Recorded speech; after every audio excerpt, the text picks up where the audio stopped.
RFI Convida. Adriana Brandão.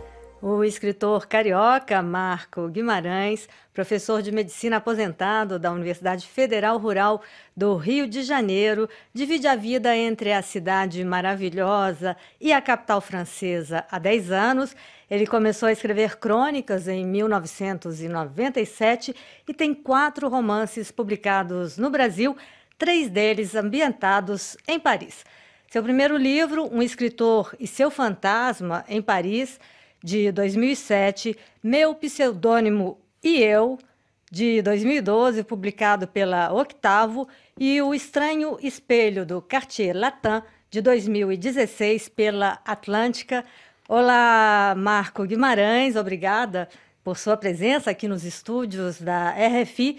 Você disse que não foi você que escolheu Paris como fonte de inspiração, mas o contrário. Por que Paris te escolheu, Marco? Bom, é uma pergunta muito difícil, né?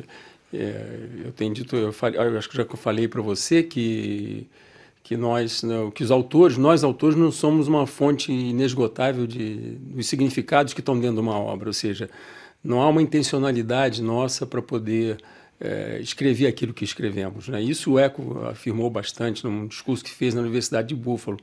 Humberto Eco, escritor italiano. Humberto Eco, exatamente. E eu fiz uma digressãozinha e eu acho que realmente nós também não escolhemos, quer dizer, não há uma intencionalidade de você escolher a ambiência para você fazer o teu romance. E é por isso que eu digo que é a cidade que nos escolhe. E é um ambiente que nos escolhe, a gente cede à força da ficção e vamos nos deixando levar. Eu acho que foi isso, Paris acabou...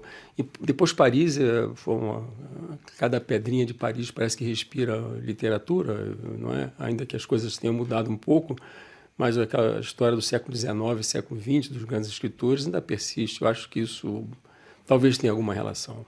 E um bairro de Paris especialmente te inspira mais do que os outros, que é o Cartier Latin. Sim, é onde eu habito, onde eu moro, e realmente há muitas histórias no Cartier Latin, e, enfim, inclusive da história da sorcière, de uma bruxa que lá viveu no século XVII, parece, se eu não me engano.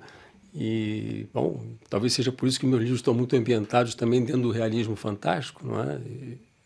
Pois é, o gênero realismo fantástico é um gênero muito presente nas suas obras, influência do realismo mágico que marcou tanto a literatura latino-americana?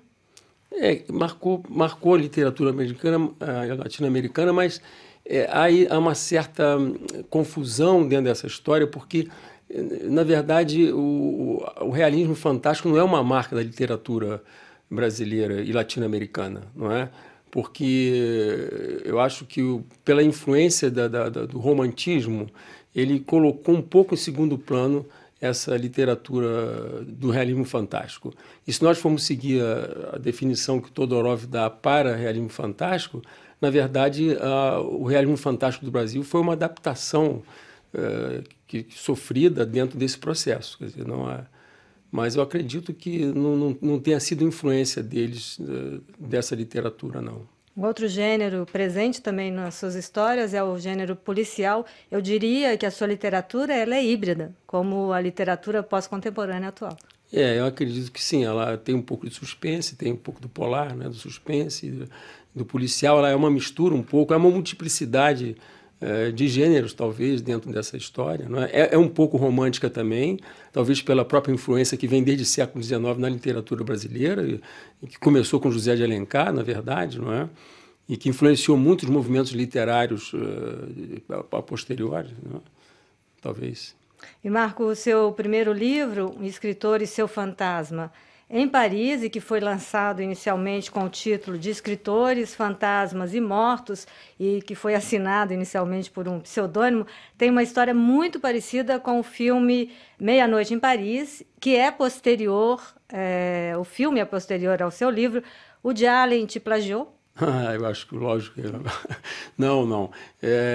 Coitado, ele nem conseguiu ver meu livro, com certeza. Mas seria a teoria da sincronicidade do Bergson, né? Quer dizer, as pessoas pensam algumas coisas semelhantes em épocas distintas.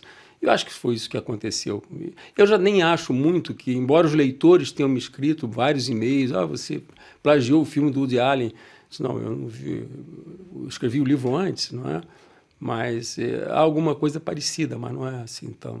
Só para lembrar aos ouvintes que nos seus livros há fantasmas que aparecem, passeiam por Paris, nesse e em outros, escritores que... O pseudônimo e eu, um escritor que vê um sósia lançando o livro que ele escreveu. Então, como aparecem essas histórias, Marco? Pois é, mas isso aí é uma hesitação, quer dizer, o leitor hesita entre o real e o real, que é o que define, segundo Todorov, o realismo fantástico. Então, na verdade, são histórias que depois vêm para o real, porque eu tenho muita preocupação em levar um livro, todo o livro como realismo fantástico, porque é um desafio grande, é muito difícil você trabalhar com isso.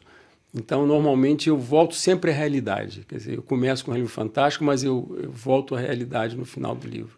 Marco, apesar de morar em Paris, nenhum de seus livros foi, até agora, publicado em francês. Por quê?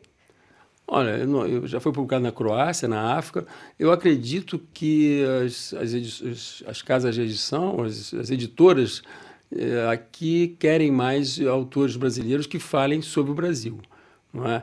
O meu livro não fala sobre Paris exatamente. A ambiência é em Paris, mas ele também tem ambiência no Rio de Janeiro, em Buenos Aires, em Nova York, enfim.